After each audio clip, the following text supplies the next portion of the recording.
Hello everyone, this is an OSCE station where we are demonstrating how to put copper T 380A. Basically, let us see what are the parts of this copper T. You have one copper T which is mounted on an insertion tube. This is the insertion tube with a guard on it, blue color guard, which helps us to know what is the uterocervical length. So there are two functions of this guard. One is to know the uterocervical length, and the second is it helps in knowing the alignment of the copper T. So this guard should be parallel to the T of the copper T. Number two, this is the plunger. This plunger helps to hold the copper T in its position. So the base of the copper T will be resting against the plunger. So now we will start with the OSCE.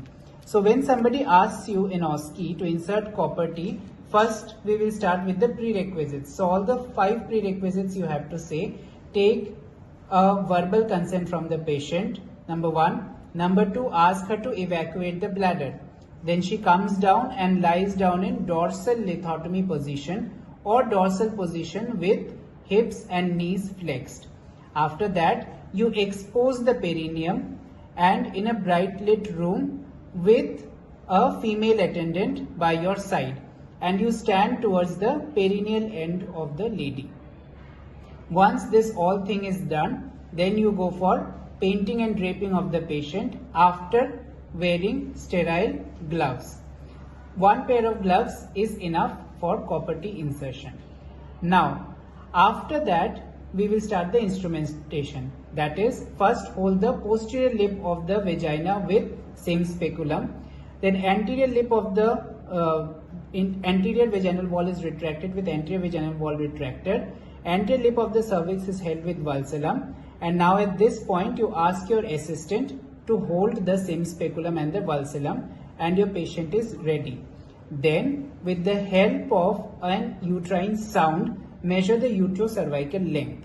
So I have measured the uterocervical length. Suppose that it is 7 centimeters. So what I will do is, my guard I will adjust at 7 centimeters mark.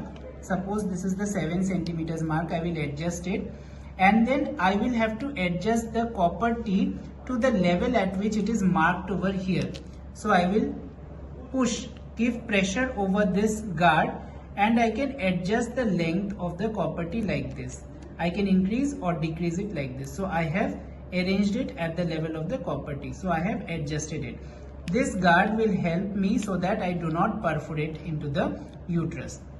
Once I have adjusted and I have ensured that this guard is parallel to the copper T, now I will load the copper T.